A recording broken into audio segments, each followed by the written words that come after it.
Today's reading comes from John. It's chapter 14 and verses 15 to 21. Jesus is talking to the disciples in the upper room at the event that we call the Last Supper.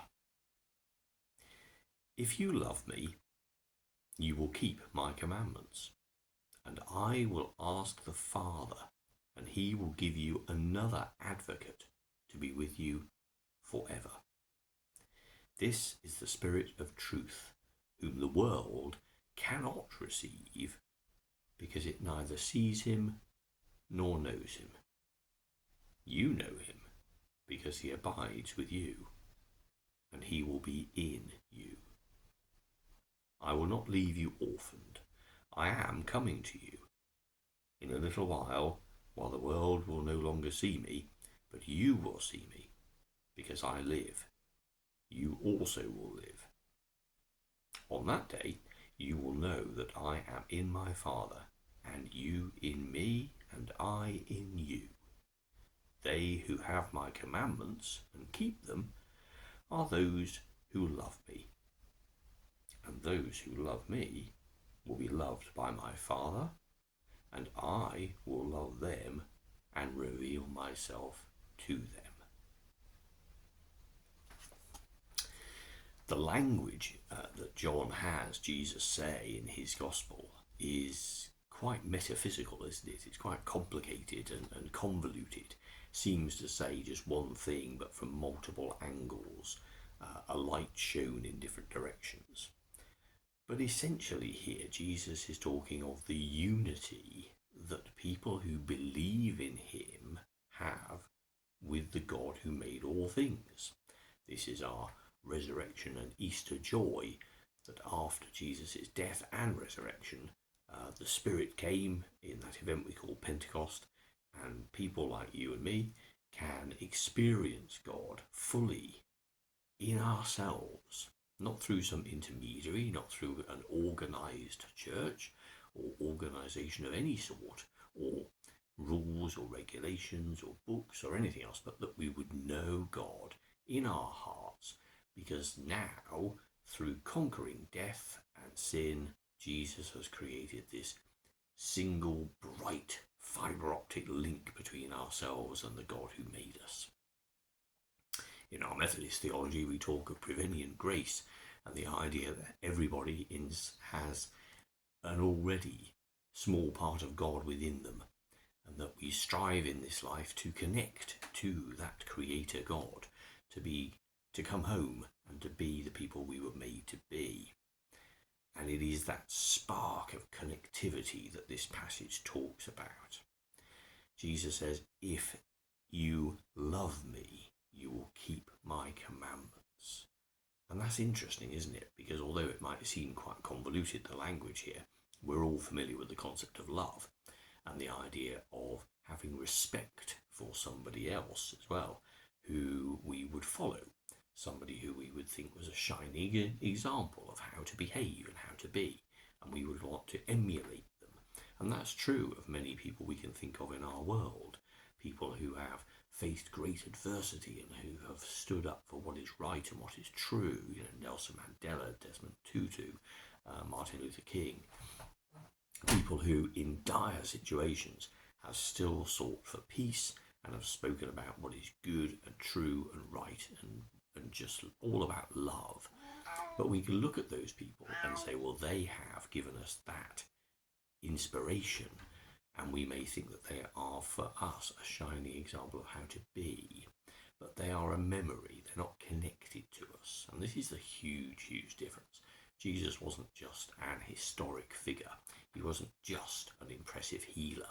He wasn't just someone who said good ethical things. He wasn't someone who simply stepped beyond the social norms and interacted with those who others would despise. None of that was just who Jesus was. Jesus was God.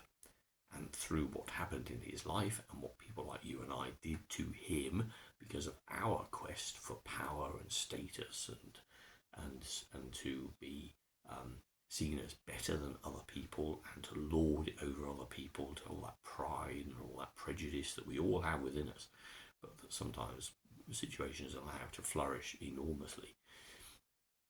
He came to show us not only the right way to live, but then after he was murdered, God did something amazing in returning the Spirit, the Advocate, the Counselor, to be with us, so that here, centuries later, we can feel the warm glow of God's love and peace and joy and strength in our hearts as we live our lives today.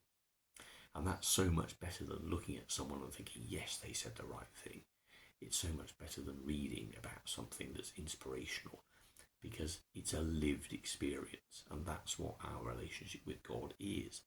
Because obviously here on this earth, in this life, at this time, the situations, the people, the places that we encounter will be infinitely varied, and no rule book will help us to solve every problem. No even shining light or orthodoxy or praxis will actually help us to cope with all of those things. We need help, we need guidance, we need assurance, we need a personal relationship that goes on forever and ever and ever.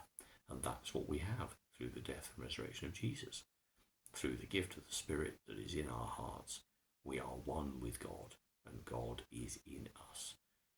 And it is our life's journey as we encounter all these different things that happen to us and the things that we see and we respond to more and more focus our consciousness and our lives on that God voice rather than our voice, to look at the world through God's eyes, eyes of unconditional love, eyes without prejudice, eyes without judgment, eyes that simply see every single person as valuable and worthy of respect.